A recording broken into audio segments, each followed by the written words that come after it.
Bismillahirrahmanirrahim. Assalamualaikum warahmatullahi wabarakatuh.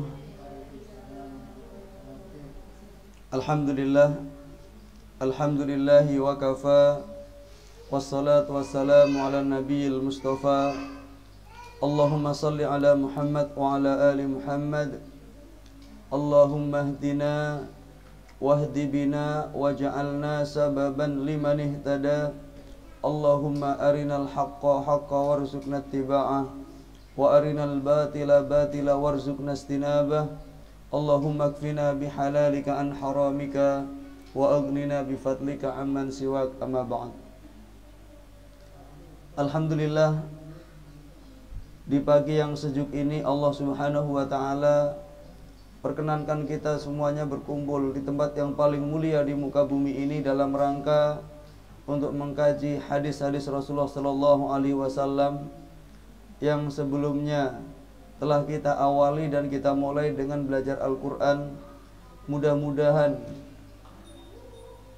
kesempatan yang kita gunakan untuk belajar Al-Qur'an dan Sunnah ini menjadi bukti bahwasanya kita adalah orang-orang yang bersungguh-sungguh untuk mengikuti Rasulullah sallallahu alaihi wasallam.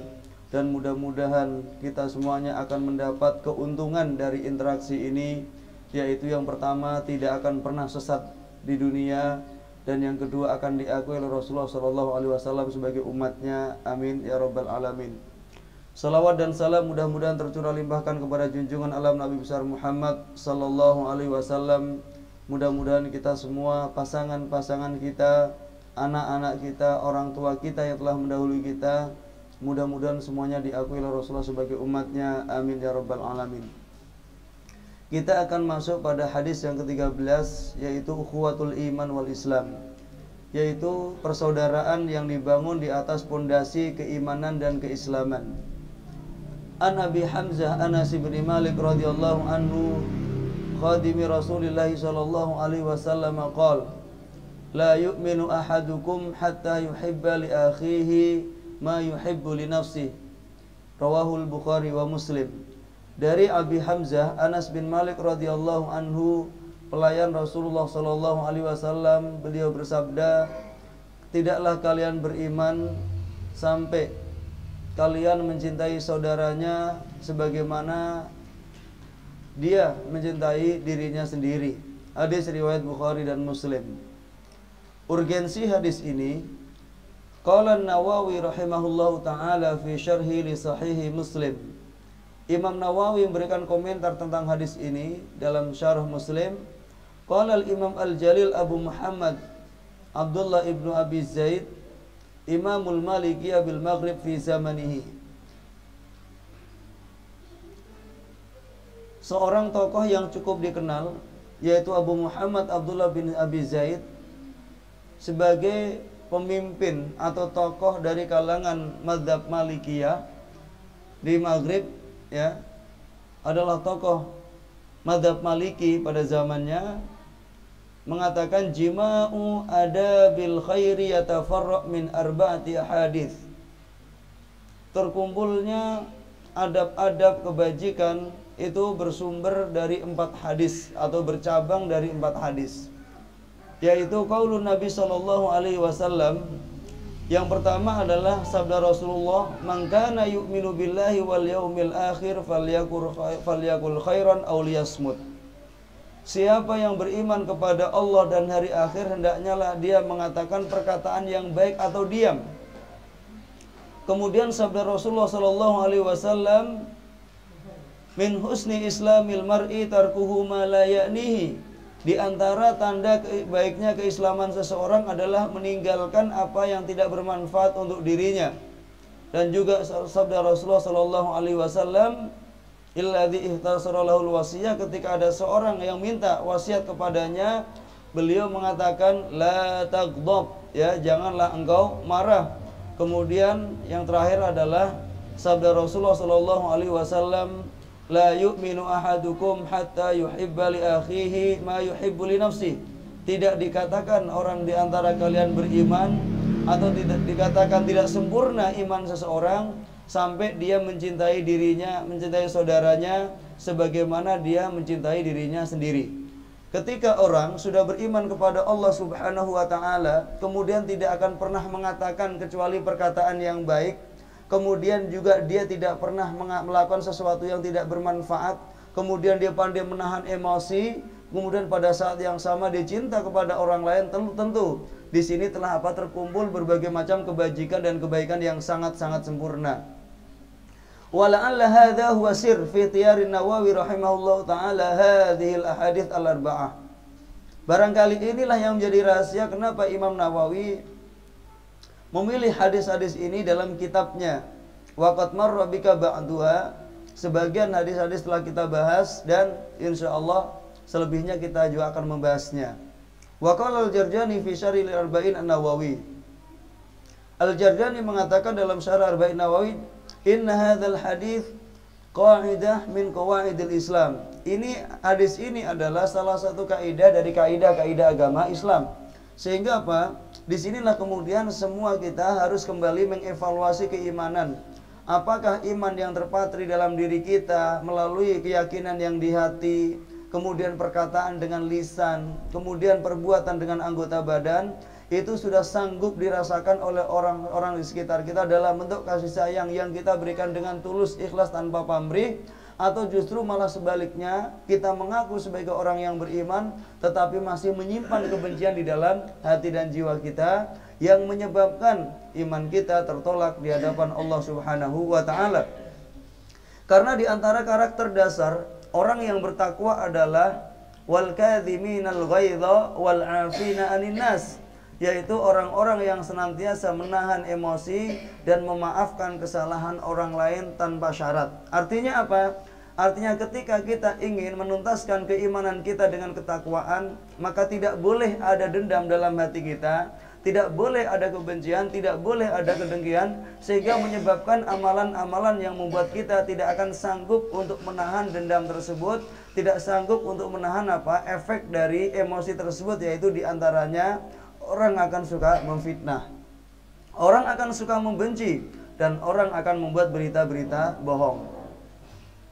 Lalu apa yang bisa diambil dari kandungan hadis ini? Yang pertama, tamasukul mujtama' al-muslim wal mahabbah wal wuddu fihi, yaitu kekuatan ikatan masyarakat muslim dan kecintaan yang ada di dalamnya.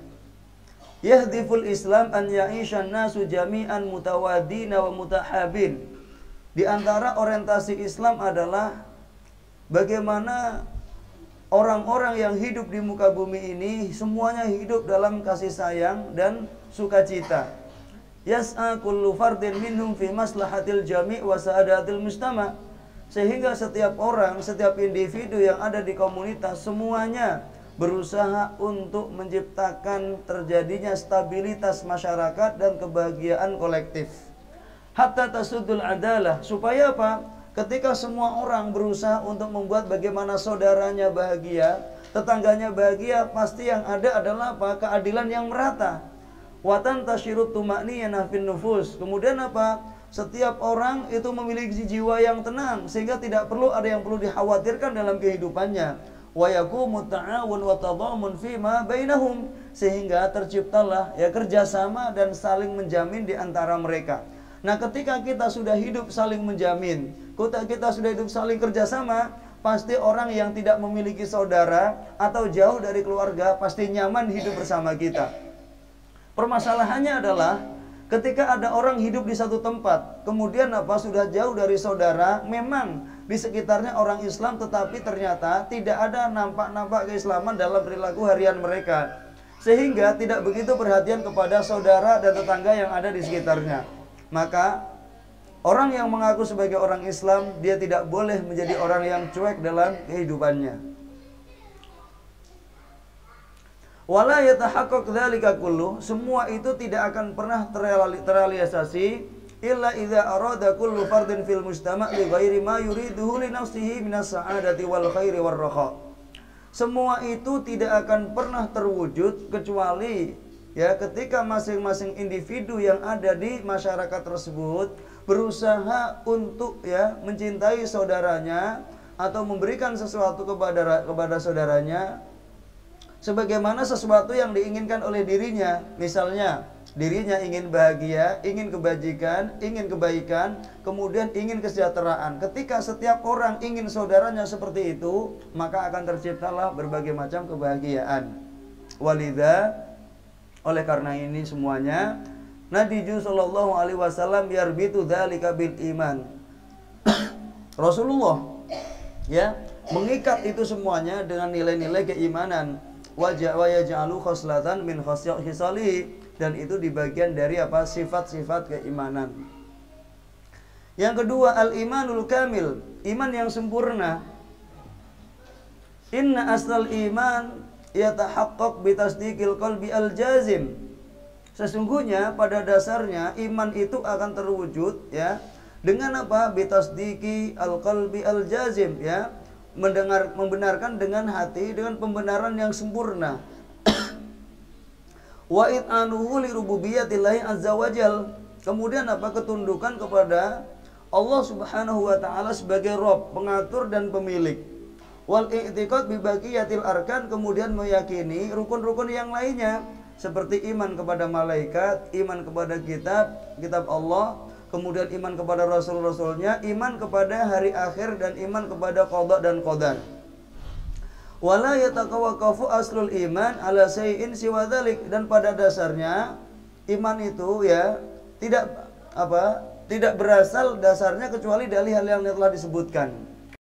Wa fi hadzal hadis, di hadis ini yubayyinu lana Rasulullah menjelaskan kepada kita semuanya annal imana la tarassaha juduruhu, ya, la turassih judurahu fi nafsi, tidak akan pernah menancapkan ya akar-akarnya secara kuat di hati kita, wala yatamakkan minal qalbi, dan iman tersebut tidak akan pernah masuk ke dalam hati, wala yakmula fi suduril muslimin, dan tidak akan pernah sempurna di dada orang Islam, illa idza asbaha insanun khair, ya, kecuali ketika manusia itu menjadi manusia yang baik, ba'idan anil ananiyati wal hikat. Kemudian apa? Orang tersebut jauh dari sikap-sikap egois, ya, apalagi sikap-sikap apa? Dengki, wal karahiyah wal hasad, kemudian benci, kemudian juga apa? Hasad. Fala yuhibbu linnasi illa ma yuhibbu li nafsihi, dan seseorang itu pasti tidak akan pernah ya dicintai kecuali dia mencintai sebagaimana mencintai dirinya sendiri. Seperti apa? Minas salamati minasyarri wal adha, seperti orang ketika ingin selamat dari apa? Kejahatan atau dari disakiti. Wa tamattu bi radil aish, kemudian menginginkan hidup yang apa? Sejahtera.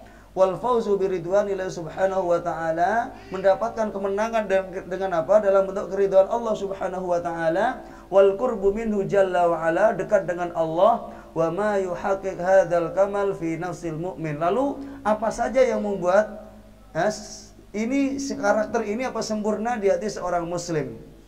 Jadi tidak mungkinlah kita ingin hidup bahagia tanpa melibatkan orang di sekitar kita. Contoh sederhana adalah kalau kita orang yang paham dengan kebersihan sebagai seorang muslim, yang itu bagian dari keimanan. Kemudian pada saat yang sama kita sudah hidup sangat bersih, tapi pada saat yang sama kita tidak mengajak orang-orang di sekitar kita hidup bersih, pasti ketika terjadi masalah kita juga akan terbawa dan terkena. Contoh ya, ibu-ibu biasa membuang sampah di tempat sampah. Kemudian apa? Kita hidup seperti itu, diri sendiri kita aja, tidak mengajak orang lain. Akhirnya apa? Orang lain membuang sampah sembarangan. Apa yang terjadi? Bau-bau yang ada di sekitar kita pada akhirnya akan sampai kepada rumah kita. Nah, kalau kita tidak memperhatikan orang di sekitar kita, secara otomatis ya kita akan terbawa berbagai macam kerusakan yang ada di sekitar kita. Sehingga disinilah kemudian tidak dikatakan orang yang beriman sampai orang itu apa? Memperhatikan kondisi-kondisi di sekitarnya. Seperti apa?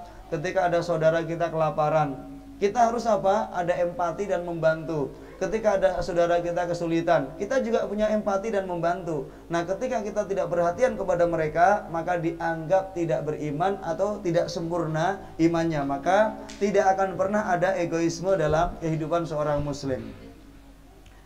Lalu apa saja yang membuat iman seseorang sempurna di dalam dadanya? Yang pertama, an yuhibba li ghairi minal khairil mubah wa fi'lat ta'ati ma yuhibbu li nafsihi. Hendaknya dia mencintai orang lain ya dari hal-hal yang baik dan dibolehkan, dan juga ketaatan sebagaimana dia mencintai untuk dirinya sendiri. Wa an yubghid lahum minasyarri, dan hendaknya dia benci atau tidak suka kepada kejahatan dan maksiat sebagaimana dia juga tidak suka untuk dirinya sendiri. Jadi kalau Bapak tidak ingin sakit, maka pastikan orang lain juga jangan sampai sakit, dijaga. Kalau kita tidak ingin kecolongan, jadi pastikan orang lain juga tidak kecolongan. Maka dibuatlah berbagai macam nasihat-nasihat atau wasiat-wasiat sehingga orang itu mawas diri. Akhraja Ahmad bin hadithi Mu'ad radhiyallahu anhu annahu sa'ala Rasulullah sallallahu alaihi wasallam an afdalil iman. Riwayat dari Ahmad dari hadis Mu'ad radhiyallahu anhu bahwasanya beliau bertanya kepada Rasulullah tentang iman yang paling utama.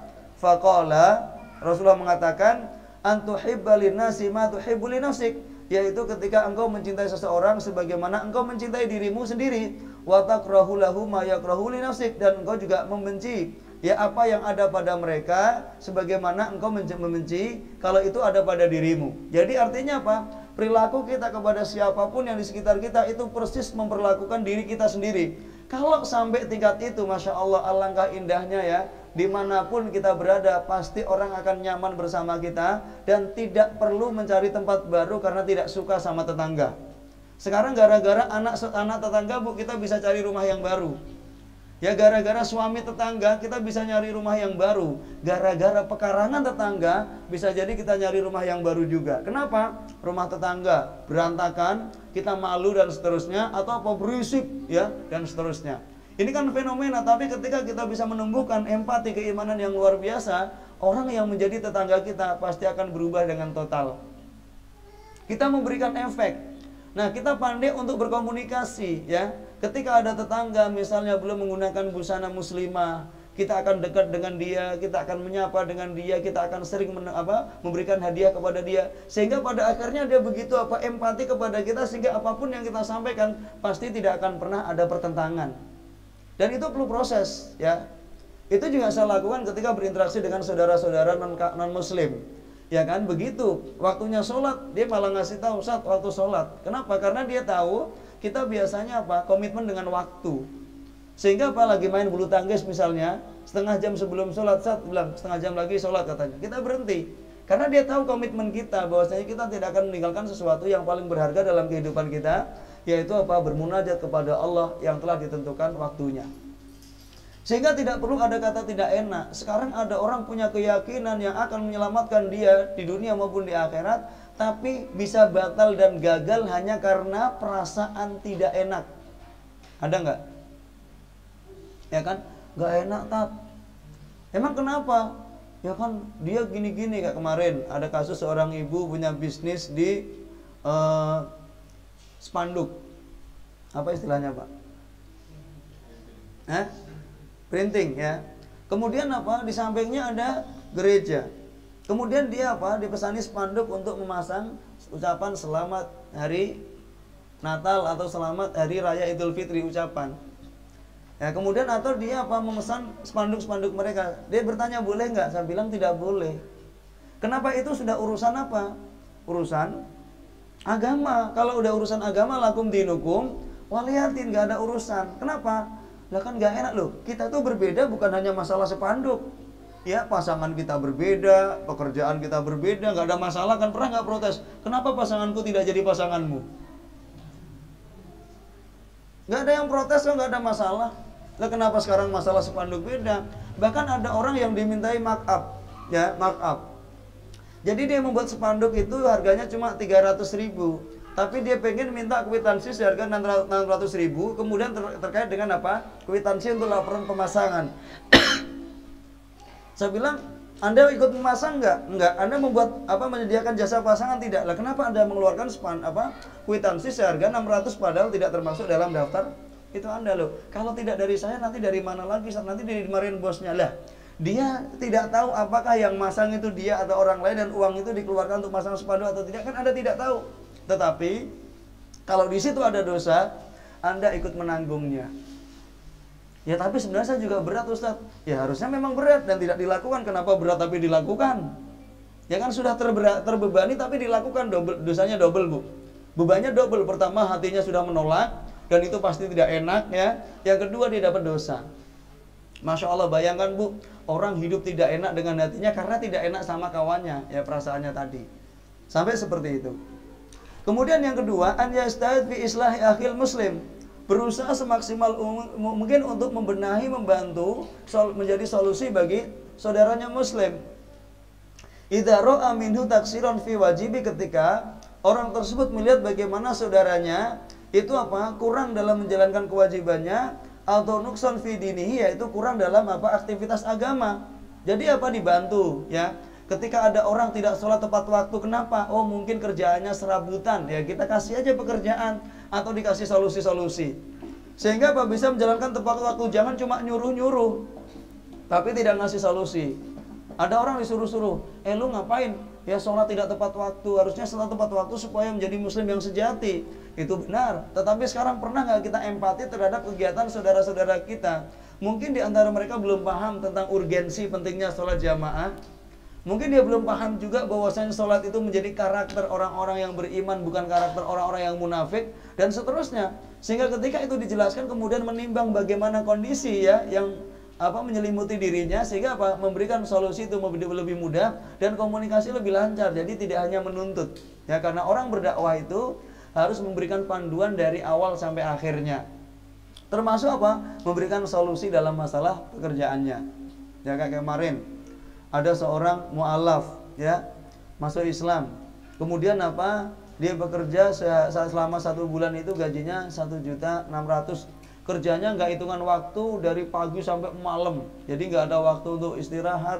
Pulang-pulang nanti jam 2 malam. Saya bilang, ayo pindah ke tempat saya siapin pekerjaan, dan kerjanya tidak akan susah kata saya. Anda setiap hari ngapal Quran, saya kasih gaji sama dengan gaji yang Anda terima, plus makan full. Saya bilang gitu kan.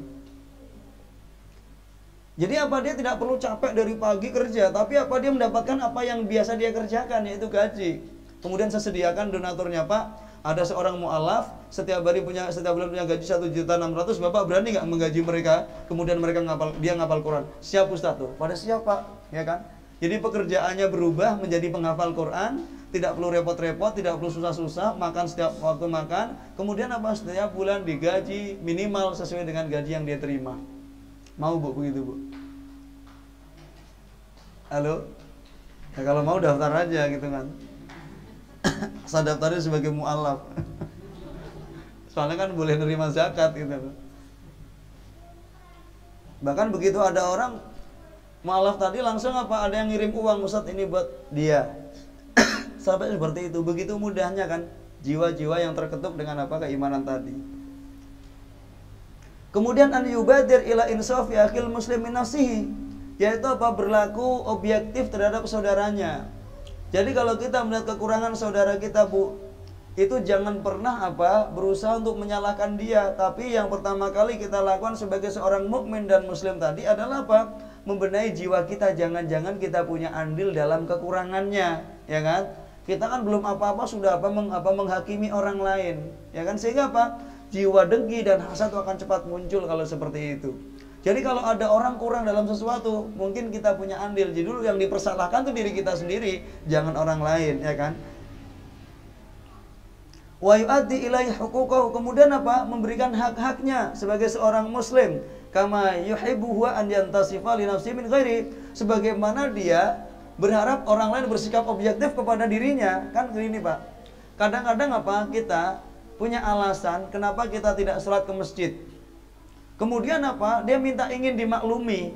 Nah kalau kita tidak pernah memaklumi orang lain, pasti susah. Kenapa? Pemakluman itu harus didasarkan kepada kepada hal-hal yang kembali kepada agama itu sendiri. Kenapa dia tidak ke masjid? Oh dia sakit, kakinya bengkak 2 kali lipat dari kaki utamanya, sehingga untuk ngangkat kakinya berat. Dan kalau dia berdiri itu senut-senut, jadi nyut-nyutan gitu, akhirnya mau nggak mau harus dibaringkan.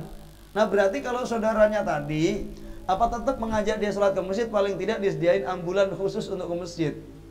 Ya, jadi ya udah Pak, saya pinjamkan kepada Bapak ambulan khusus untuk ke masjid dan kursi untuk Bapak sholat yang antar jemput untuk ke masjid. Jadi tidak hanya nuntut. Nah kalau memang tidak mungkin, berarti uzur dari dirinya diterima, uzur dari orang yang membantunya juga diterima. Jadi memang tidak sanggup, berarti dia termasuk kategori darurat, ya. Kalau kategori darurat, boleh seseorang itu tidak sholat di masjid. Wa yasulu ala haqqi minhu, sebagaimana juga dia ingin mendapatkan hak itu dari saudaranya. Apa di antaranya? Ketika sakit dijenguk. Ya kan, kemudian ketika dia mati ya diantar ke kuburnya, ya. Kemudian ketika dia bersin didoakan. Kemudian ketika dia mengundang didatangi. Kadang-kadang ada orang mengundang, Pak, kita perhitungan. Bahkan kalau perlu apa, membuat acara dadakan supaya tidak datang. Ada nggak yang begitu, Bu? Ya diundang ya. Sebenarnya dia mau datang tapi dia mikir-mikir kira-kira dapat apa ya saya kesana. Kan akhirnya apa? Karena perhitungannya tidak mendapatkan apa-apa, ya. Akhirnya dia membuat acara dadakan supaya ada alasan, oh mohon maaf ada acara mendadak, dan acaranya mendadak banget itu. Persis ketika ada undangan itu. Padahal kata Rasulullah, idza du'itu ala kari'in, kalau aku diundang ke rumah seseorang untuk menikmati makanan yang itu terbuat dari apa?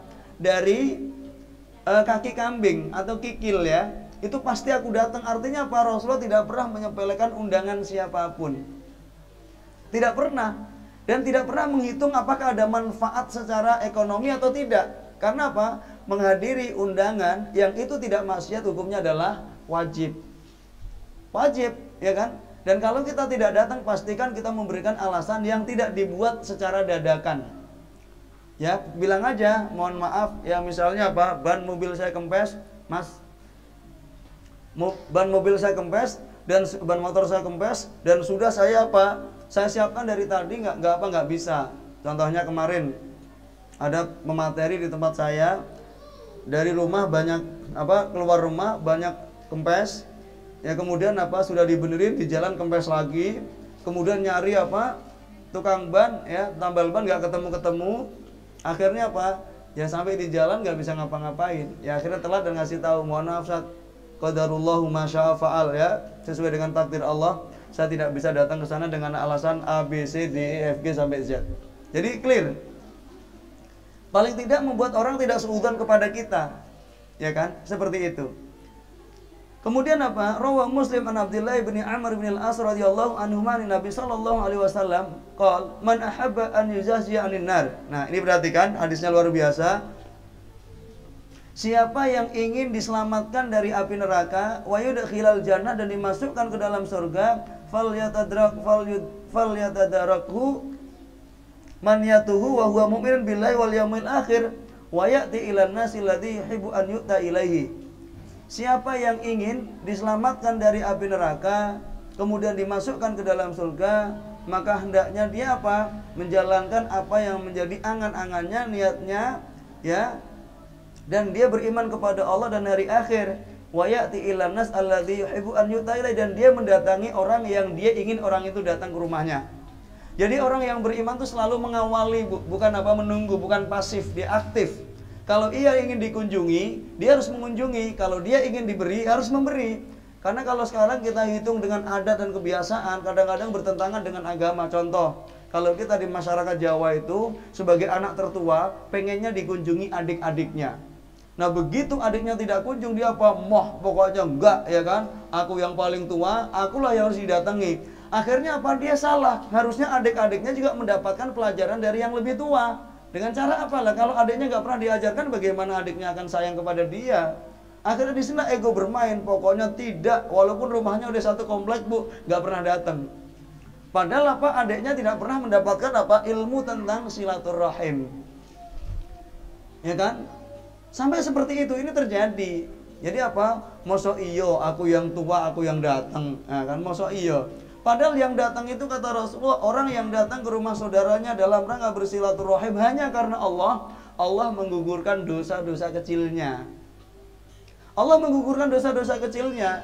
Tetapi ketika orang datang ke rumah saudaranya cuma untuk presentasi ya bisnis yang baru digandrungi, ya, atau baru gabung dengan bisnis, ya dia akan dapat untung kalau beli. Kalau tidak, nggak dapat apa-apa.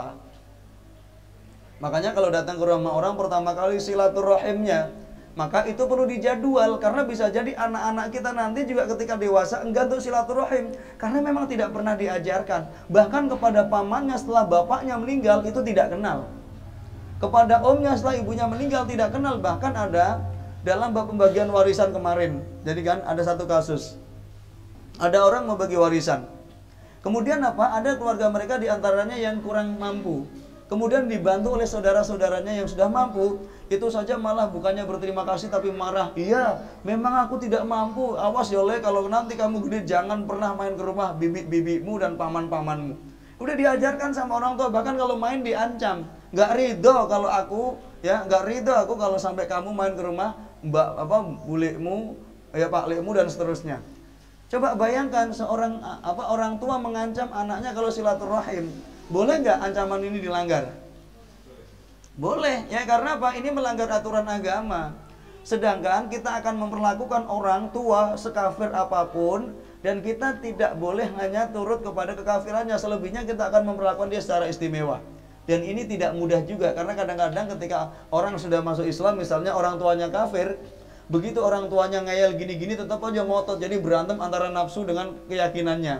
Mana yang didahulukan ya, keyakinan atau emosinya, kan gitu. Nah, Islam mengajarkan orang tua semusyrik apapun tetap orang tua, harus diperlakukan dengan baik, dan itu yang tidak boleh diikuti cuma apa? Kesyirikannya. Jadi sebenarnya clear urusan kita dengan orang yang tidak muslim tadi, ya termasuk orang tua. Yang ketiga, su'umul Islam wa insaniyatuhu, ketinggian Islam dan nilai kemanusiaan di dalam Islam. Min kamalil imani fil muslim alla yaktasir fi hubbil khair li ghairihi wa bughdili asyar lahu alal muslim fahasab. Di antara kesempurnaan iman seseorang atau kesempurnaan iman seorang muslim tidak terbatas kepada kecintaan yang baik maupun yang kebencian yang buruk kepada muslim saja. Bal yuhibbu dzalika li muslimi wa lil muslimi aidan. Bahkan kecintaan tersebut harus berlaku kepada orang yang non muslim juga. Masya Allah, ya kan? Walasiyama al-iman, apalagi keimanan, fayuhibbulil kafir an yuslim wa yu'min. Maka bukti kecintaannya tadi, dia banyak mendoakan dia, orang kafir tadi, supaya apa? Segera menyatakan keimanan di hadapan Allah. Kenapa? Kalau tidak dia akan mati dalam kekafiran, yang dalam terminologi Islam ketika orang mati kafir pasti diadab oleh Allah. Maka dia tidak ingin saudaranya diadab. Maka Rasulullah mengajarkan kepada kita bagaimana berdakwah dengan dakwah yang begitu luar biasa, dilempari batu, dicaci, dimaki, itu masih tetap tidak ada benci sama sekali. Nah sekarang aneh dan unik, ada orang muslim, sholat, puasa, haji, tapi benci kepada saudaranya muslim sekandung. Ada nggak?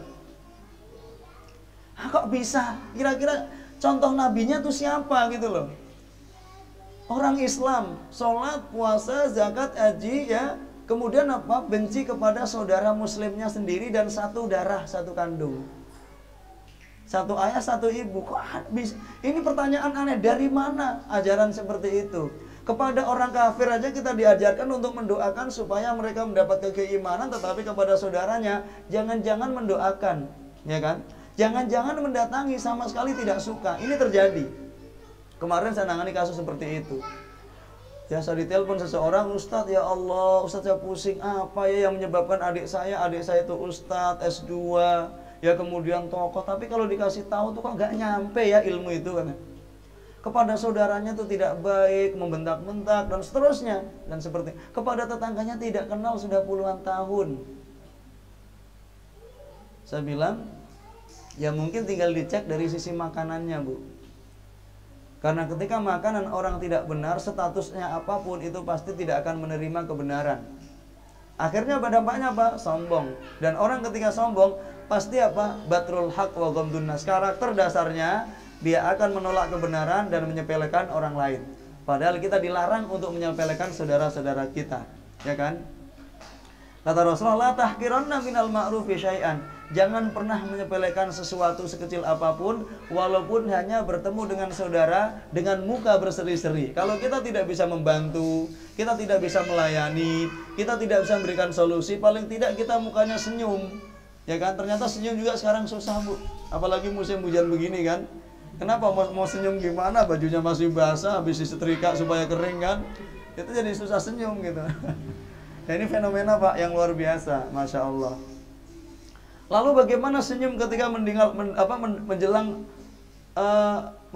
pilek Pak? Ya, pemilihan legislatif kan, itu orang jadi susah senyum Pak. Kayak kemarin murid-murid saya lagi membuat film di Dayak, di Kalimantan Timur, Kalimantan Barat ya. Membuat film tentang tradisi di sana, itu sampai hampir 2 minggu. Itu apa? Serba kerepotan karena sutradaranya kemarin malam di rumah saya. Sampai jam 10 malam dia bilang, Ustadz sekarang serba susah. Kenapa? Sekarang kalau kita membuat film, kemudian syutingnya adalah di jalan, mau tidak mau, itu kan atribut caleg kan masuk semua. Jadi nggak mau kita diangkat ikut mengiklankan kan gitu kan. Sampai begitu. Nah kemudian pasti nanti pandangan orang terhadap film itu menjadi apa? Subjektif. Sedangkan filmnya harus dibuat sekarang, otomatis mau tidak mau itu semuanya akan terbawa. Karena itu bagian dari jalan menuju panggung atau tempat utama perfilman itu. Sampai seperti itu, Masya Allah. Luar biasa.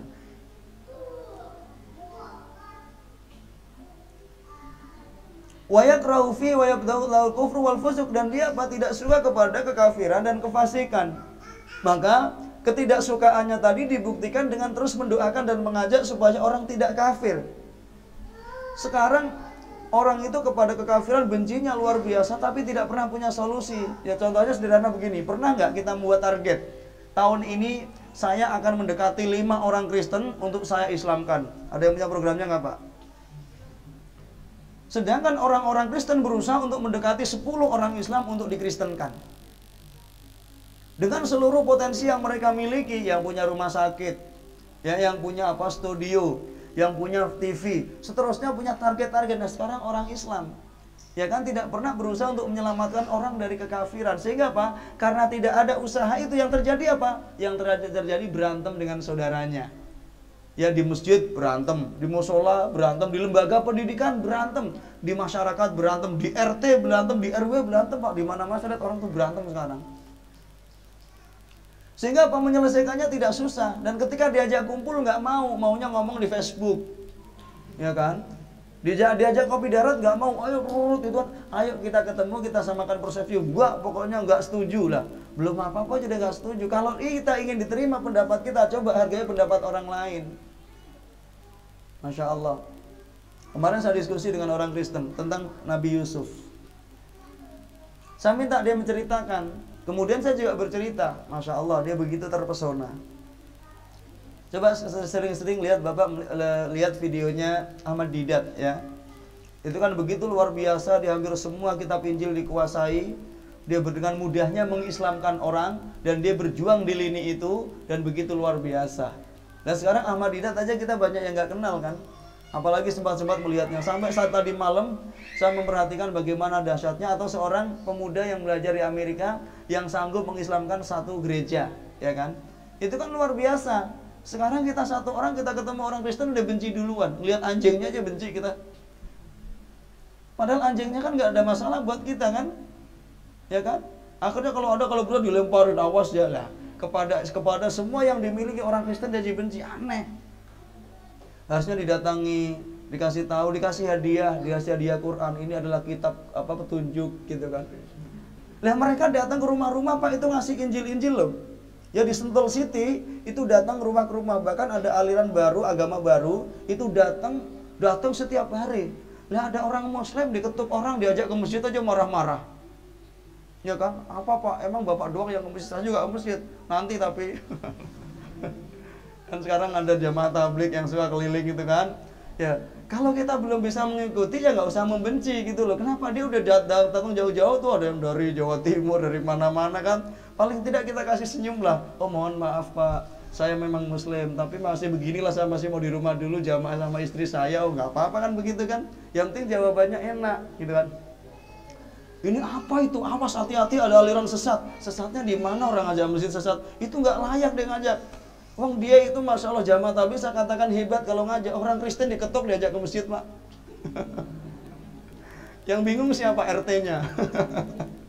RT-nya dilaporin warganya, Pak tadi saya diajak ke masjid orang. Kata RT-nya, bagus lah, aja nggak berani ngajak. Kan kejadian itu sampai tegang. Akhirnya saya bilang, kalau ada jamaah tabligh datang, ya kan, dikasih arahan supaya apa? Kondisi lingkungan itu terjaga, situasi misalnya Pak, dikasih peta Pak, yang orang Muslim di sini ini. Ya kan, yang ini bukan Muslim. Kalau ngajak berarti jangan ngajak sholat, ngajak masuk Islam. Tapi yang Muslim tadi diajak sholat wajar. Ini orang Muslim dan non Muslim diketok, Assalamualaikum Pak, waktunya sholat, mari kita ke masjid. Pak mohon maaf saya Kristen. Masih mending, ini orang-orang Kristennya Bu, nolaknya aja bagus. Mohon maaf, saya Kristen. Lah ini orang yang Muslim marah-marah duluan kan, aneh itu kan. Ini kan fenomena kan, diajak ke masjid sudah tidak mau pakai marah-marah. Yang non Muslim ngomongnya di belakang nggak apa-apa, tapi pas penampilannya kan dia baik. Oh mohon maaf Pak, saya bukan Muslim, saya kemarin ke gereja, kan baik gitu kan. Masya Allah, ini fenomena yang terjadi ya kan. Karena apa? Karena gerakan ini mau nggak mau mungkin akan sampai ke masjid ini. Maka sebagai DKM siapkan ya database tentang orang Islam yang ada di komplek ini. Minimal untuk di klaster ini supaya apa, ketika datang langsung dikasih Pak, kalau mau ngajak orang sholat untuk meramaikan masjid ini datanya. Karena belum tentu orang sini juga meramaikan Pak. Dan belum tentu datang ke rumah-rumah kan. Kalau ada mereka datang untuk buat masjid ramai, kenapa kita tidak bahagia? Malah awas tuh nanti ada orang kelompok gini ya. Kan masjid ini dibangun untuk diramaikan. Kita sendiri kan cuma segini-gininya kan. Ya kan belum sanggup nambah kan. Biasanya mereka kalau ada rame Pak, orang itu datengin ke rumahnya. Ketika habis sholat nih mereka keliling. Habis itu apa dipijitin satu-satu. Bapak mau tambah pijitan nggak? Mau ke masjid. Iya. Bapak kalau main ke BSD ada masjid namanya Al-Hakim. Itu penuh Pak. Penuh. Mereka gerilya. Datang setiap habis sholat itu datengin orang-orang. Setelah itu masalah nanti cara penyampaian dan seterusnya beda. Bapak belajar supaya lebih hebat dari mereka.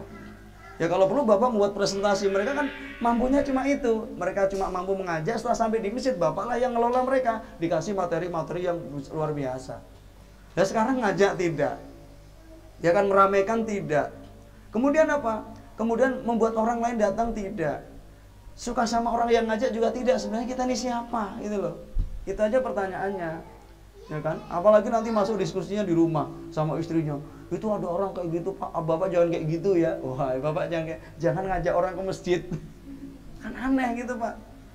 Akhirnya apa, sayang orang wakaf untuk masjid ini yang biayanya untuk apa, sedekah jariyah, jadi nggak banyak manfaatnya Pak. Nah itulah yang luar biasa. Nanti ada datang dari kelompok yang lain. Dia mau ngapain, meramaikan masjid? Oh sok monggo. Yang penting untuk mengaji dan tidak menjelek-jelekan orang lain. Yang tidak boleh kan menjelekan orang. Kalau ada yang tadi yang tidak sama dari sisi keyakinan beribadahnya, karena memang dalilnya beda, ya monggo aja. Kita tidak sama kan bukan hanya masalah keyakinan. Tadi istrinya beda, ya kan? Suaminya beda, kerjanya beda, ya kan? Kalau tidak menjelekkan ya nggak ada masalah. Kecuali kalau dia sesat berdasarkan fatwa agama atau fatwa MUI, dia sesat. Oh berarti kita harus dikasih tahu Pak, Anda sesat. Apa kesesatannya, jelasin ABC. Jangan cuma tidak suka kemudian melengos Pak. Repot, nggak pernah ketemu diskusi dan dialog kan. Nah, orang sesat aja punya dalil, masa orang yang benar nggak punya dalil? Ada kan? Pokoknya ini yang benar, pokoknya itu kan bukan dalil kan? Bukan. Ketika pokoknya nggak diterima, mainnya asbak Pak, ya kan? Asbak mainnya kan nggak bisa. Orang beragama itu harus penuh dengan kesantunan. Maka Rasulullah dari awal-awal diberikan apa? Teguran oleh Allah, diberikan apa? Advice oleh Allah untuk apa? Untuk tidak boleh apa? Emosi. Sehingga begitu Rasulullah suatu saat yang didatangi orang apa? Badui, kemudian dicekik lehernya karena Rasulullah punya pinjaman, belum waktunya dibalikan, tetapi apa? Diminta. Dan orang ini ternyata menguji benar nabi atau bukan. Begitu dicekik lehernya, Umar yang marah, mau dibunuh orang itu. Apa kata Rasulullah? Ya Umar, ente salah. Harusnya ente itu nyuruh dia minta dengan cara yang baik dan nyuruh aku supaya aku bayar. Melihat itu apa yang terjadi, Arab Badui tadi masuk Islam. Nah sekarang saya ketemu orang Kristen Mbak, ngaji sama saya sejak Lebaran sampai sekarang, sampai Selasa kemarin masih ngaji sebelum ngisi di sini. Itu Masya Allah, dia bilang, Ustadz, ketika saya belajar agama Islam ikut kajian, persepsi saya tentang orang Islam berubah total. Selama ini yang ada di otak saya, Islam itu penjahat. Kenapa? Ketika saya masuk perusahaan menawarkan barang atau menawarkan produk perusahaan saya, yang ada di hati mereka apa? Itu ngemil dalam istilah truk, atau apa, ngompas dalam istilah preman, atau apa, apalagi Pak istilahnya, pokoknya apa, minta upeti lah istilahnya kan kayak gitu, sehingga harga itu melambung. Jadi harusnya saya dapat apa, keuntungan 10%, saya dapat untung cuma 1%. Nah, supaya barang bisa masuk mereka minta 9% misalnya kan. Sampai seperti itu. Yang melakukan siapa? Orang Muslim dan sholat. Maka sekarang kita evaluasi diri kita, apakah kita termasuk yang seperti itu atau tidak. Karena ketika kemarin saya ngisi di perusahaan Pediasure ya, yang di Pondok Indah itu, manajernya juga murid saya, langsung dia merubah itu semuanya. Sehingga sekarang dia tidak akan pernah menerima sesuatu yang tidak haknya. Nah sekarang mau nggak hak kita diambil orang lain? Ya kalau enggak, jangan pernah mengambil hak orang lain. Kenapa? Orang yang menzalimi akan dibalas dengan kezaliman yang luar biasa dari Allah Subhanahu wa taala, akan dibalas ya, seperti itu. Jadi, ini kesempatan kita untuk terus memperbaiki diri. Wa qala alaihi salatu wassalam, Rasulullah bersabda, wa yu'minu wa ahabbu linnasi ma tuhibbu li nafsika takun musliman. Ketika engkau mencintai seseorang sebagaimana yang engkau cintai diri sendiri, maka engkau akan jadi muslim yang sebenarnya. Walihada kana doa bilil kafir mustahaban, maka orang dianjurkan untuk mendoakan orang kafir supaya mendapat hidayah. Nah sekarang pernah nggak Bapak merinci setiap sholat itu teman-teman yang belum muslim untuk mendapatkan hidayah? Halo? Di setiap doanya, saya doakan misalnya teman saya ada 10 orang kafir, saya doakan, saya sebut satu-satu namanya. Halo? Ada nggak Pak program itu? Nah sekarang program berdoanya aja nggak ada. Gimana actionnya? Karena action kan lebih berat. Doa gratis gak ketahuan lagi. Saya dulu kenalan dengan apa? Salah satu pekerja. Sampai kemudian sering berhubungan dengan saya sampai sekarang. Dia belum masuk Islam. Padahal saya doain sampai di Mekah-Mekah Pak. Saya lagi haji aja ingat ya Allah, Allahumma hdi ilal Islam. Tapi kemudian saya ketemu dengan apa? Orang lain yang pada masuk Islam. Membina para mu'alaf sekarang kan sampai seperti itu. Mungkin doa kita tidak langsung dikasih Allah, tapi diganti dengan orang lain. Akhirnya ngislamin orang Dayak, ngislamin orang Cina, macam-macam Mbak, Masya Allah. Jadi terus minta kepada Allah. Begitu ketemu dengan orang, empati. Nah kita ketemu orang aja, wah kayaknya pengusaha, dia pasti kaya, ya kan? Kerjaan apa yang bisa aku buat untuk dia kan? Akhirnya apa cuma uang tadi yang kepikir lagi, aduh berat kan? Kalau udah kayak gitu biasanya kebenaran tertutup Pak. Kalau udah urusannya uang, itu yang benar jadi hilang. Kenapa? Ketika dia merasa dizalimi, dia marah luar biasa. Padahal apa? Padahal kita salah dalam apa? Membangun persepsi kepada orang lain. Yang keempat, at-tanafus fil khairi min kamalil iman. Berlomba-lomba dalam kebajikan itu diantara kesempurnaan iman. Laisa min nuqsanil iman, aw laisa min naqsil iman, wala minal hasad. Tidak termasuk kurang iman atau tidak termasuk hasad. An yatlubal muslim minallahi ta'ala, ketika seorang muslim minta kepada Allah an yamunna alaihi, untuk diberikan bimithlil fadail, sebagaimana Allah memberikan keutamaan akhirat kepada saudaranya yang telah melewati dia. Misalnya apa? Wah, ada orang hafal Quran. Ya Allah, aku iri, aku ingin seperti dia, bahkan aku ingin lebih dia. Boleh nggak? Boleh, tapi kan jarang Pak ya. Jarang menjadi obsesi gitu loh maksudnya. Ada orang misalnya apa? Imam bacaannya bagus, setelah itu apa? Setiap hari 5 kali dia berdoa kepada Allah, ya Allah aku ingin lebih baik dari dia. Pernah nggak?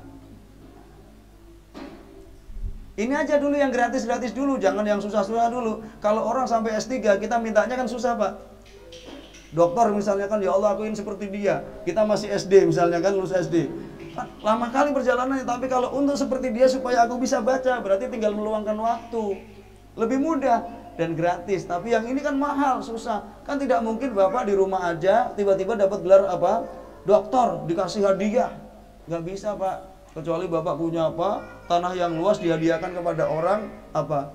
Kemudian balasannya dikasih gelar doktor. Kenapa? Doktor ngehadiahin tanah gitu kan. Tanahnya dibuat perumahan gitu. Itu mungkin gitu kan. Karena apa? Ada timbal baliknya gitu. Atau seperti Muhammad Nasir atau Hamka yang memberikan apa? Kontribusi luar biasa bagi kemerdekaan Indonesia. Ya, luar biasa gitu kan, Masya Allah. Nah, ini orang berlomba-lomba atau bahkan minta kepada Allah untuk diberi sesuatu sebagaimana saudaranya diberi dalam urusan akhirat dibolehkan.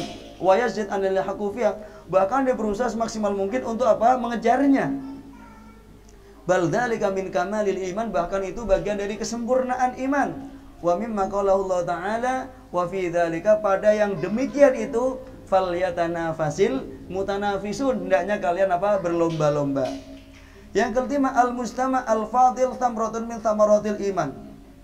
Komunitas yang mulia, komunitas yang utama, masyarakat yang menerapkan nilai-nilai keutamaan adalah di antara efek keimanan. Fi hadzal hadithi, di hadis ini Rasulullah SAW berikan support bagi setiap muslim an yahmila nafsahu ala hubbil khair linas, untuk mencintai orang-orang di sekitarnya. Liyakuna dzalika burhanan minhu ala sidqi imani wa husni islami, supaya menjadi bukti bagi kebenaran iman dan kebenaran Islam. Karena orang yang beriman, orang yang Islam itu pasti ya kan akan mencintai orang lain sebagaimana mencintai dirinya sendiri. Sehingga dia apa, tidak bisa tidur ketika ada saudaranya apa belum makan.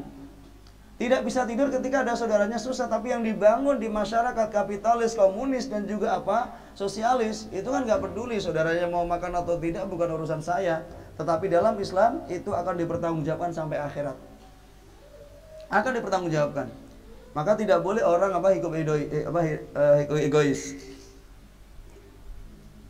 Lianna wabitali, nah dengan itu semuanya liyatahaqqaq al-mustama' al-fadil, akan terrealisasilah komunitas yang memiliki keutamaan. Lianna idza ahabba kullu wahid minan nasi li an yakuna mithla bil khairi an ahsana ilaihim. Ketika orang berbuat baik kepada orang, pasti orang itu lambat laun akan berbuat baik kepadanya. Cuma satu yang dibutuhkan, sabar. Contohnya, ada orang ketemu dengan ibu, setiap ketemu pasti buang muka. Ya kan, mukanya apa udah dikasih tali kan supaya menghadap ke sini kan. Kalaupun lihat ke sini ya merengut dia kan. Tapi ibu selalu ketemu dia selalu senyum. Itu paling setahun insya Allah selesai itu. Jadi ibu perlu waktu setahun untuk membuat dia apa? Membuat dia runtuh keyakinannya. Itu dipraktekkan menurut saya begitu. Ada murid saya di perusahaan, itu dengan atasannya ya tidak disuka. Karena mungkin program-programnya itu mengganggu atau menghambat program dia. Tetapi untuk perusahaan sangat menguntungkan. Ini mungkin programnya program sifatnya individu. Akhirnya apa, nggak suka itu sampai 7 bulan Bu. Akhirnya apa, dia setiap ketemu ya senyum aja terus selama 7 bulan itu, dan dibahas tidak senyum. Alhamdulillah dalam waktu yang tidak lama akhirnya sekarang dekat sekali dan sangat respect kepada dia, dan begitu apa hormatnya kepada dia. Coba kalau orang tidak pernah melihat kesabaran kita, tidak melihat ketulusan kita, bagaimana orang akan memberikan apresiasi kepada kita? Maka coba praktekkan itu dalam rumah tangga kita, untuk anak-anak kita, untuk pasangan kita, dan untuk tetangga kita dalam skup yang kita sering apa bertemu, ya kan? Wa amsaka an idaihim, ya, dan pasti tidak akan menyakitinya. Wa indaha yuhibbunahu wa yuhsinunahu ilaihi wa yumsikuna. Dalam kondisi seperti ini kemudian apa? Orang akan saling menyinta, orang akan saling apa memperbaiki, dan orang akan saling menahan diri untuk tidak membicarakan keburukannya. Wa hakadha tasri al-mahabbah bainan nasi jami'an, dan demikianlah akhirnya apa? Kecintaan itu akan berlaku di semua hati orang. Wa yantashiru bainum al-khair, akan tersebar kebaikan di antara mereka. Wa yartafi'u dzulma wa yatarfi'u dzulmu wal syarr, kemudian apa, kedzaliman dan kejahatan pasti akan hilang dengan sendirinya karena nggak ada tempatnya. Wa tangtadimu syu'unul haya, kemudian apa? Urusan kehidupan menjadi tertata rapi. Talama asba kullu fardin yushiru bimaslahatil jami' yasurru li sururihim wa yafrahu li farhihim wa yata'allam li alamihim kama qala Mustafa ityaqul, ya kan? Semua itu akan terjadi ketika masing-masing individu merasakan manfaat atau kebaikan untuk semua, senang dengan senangnya mereka, kemudian gembira dengan kegembiraan mereka, merasa sakit dengan rasa sakit mereka, sebagaimana yang ditetapkan oleh Rasulullah SAW dalam sabdanya, taral mu'minin, Anda melihat orang-orang yang beriman itu dalam kasih sayang dan kecintaan mereka seperti satu tubuh. Ketika satu dari anggota tubuh itu terkena satu penyakit, maka akan memberikan dampak kepada sekujur tubuhnya, sehingga dia merasa apa? Harus mau tidak mau, suka tidak suka untuk begadang dan merasakan demam yang luar biasa. Kenapa? Karena satu tubuh. Wahina idzan yuhaqqiqullahu ta'ala li hadzal mujtama' al-mu'min. Sehingga dengan sikap itu semuanya Allah Subhanahu wa taala akan merealisasikan masyarakat yang beriman mendapat al-izzah wal karomah, kemuliaan, wasiyada fid dunya, dan apa, mendapatkan kepemimpinan di dunia, wa husnul matsubah wal jazaa' fil akhirah, kemudian apa, mendapatkan pahala yang baik di akhirat. Kita lihatlah bangsa Arab.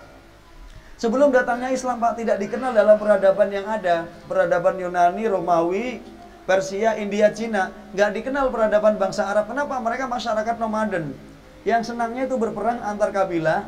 Kemudian seorang istri tidak ada apa nilainya, anak perempuan menjadi aib bagi keluarga. Begitu Islam datang, kemudian mengajak mencintai semua orang, dalam waktu yang tidak lama mereka sanggup berperang dengan Romawi.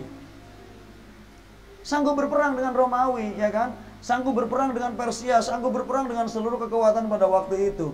Sekarang umat Islam banyak sekali, Pak. Tetapi apa? Jangankan dengan musuh orang kafir, uang dengan sesama muslim aja berantem, ya kan? Sesama saudara kandung muslim berantem, sama tetangga berantem, bagaimana menghadapi orang kafir? Nggak bisa. Akhirnya apa? Dipakailah strategi belah bambu, ya. Yang ini dikasih uang, suruh musuhin dia, yang sini kasih uang, suruh. Akhirnya apa? Perang antar mereka, musuh jual senjata, ya kan? Musuh jual senjata, yang apa? Yang ditembak saudaranya sendiri. Itulah yang terjadi. Yang lebih tragis lagi kalau itu dalam tatanan keluarga, ya kan? Saudara benci dengan saudaranya karena pengaruh dari istrinya, Bu.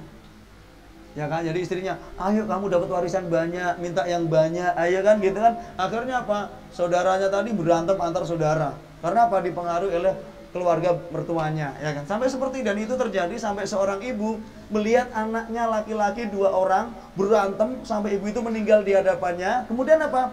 Tadi ditonton oleh istri masing-masing.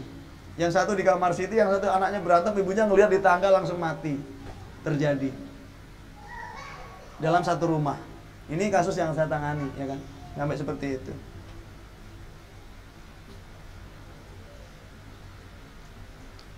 Yang keenam, al-mujtama' ghairul imani mujtama' anani baghid. Ya, komunitas yang tidak beriman itu akan menjadi komunitas yang sangat egoistis dan akan sangat benci kepada orang-orang yang tidak setipe dengannya. Idza dzabulal iman fil qulub, ketika iman itu layu di dalam hati, wantafa kamalu, kemudian hilang kesempurnaannya, intafat mahabbatul khairi linnasi minna, maka hilanglah kecintaan kepada orang lain. Jadi ketika orang sudah tidak suka sama orang lain, orang mulai benci sama orang lain, tanda-tanda gak ada iman, Bu. Walaupun penampilannya mukmin, muslim, bajunya baju takwa, ya, pecinya peci takwa, sendalnya sendal takwa, celananya semuanya celana baju takwa. Itu ketika tidak sayang kepada orang, tanda-tanda gak ada iman. Ya tapi aku kalau seorang lain senang, tapi ke dia aja aku gak suka. Satu orang saja bisa menghilangkan keimanan, Bu. Dia cinta kepada semua orang, tapi satu orang tidak suka. Gara-gara satu orang itu kecintaannya kepada orang lain tidak menunjukkan keimanan. Berarti atas nafsu. Masya Allah, ya kan?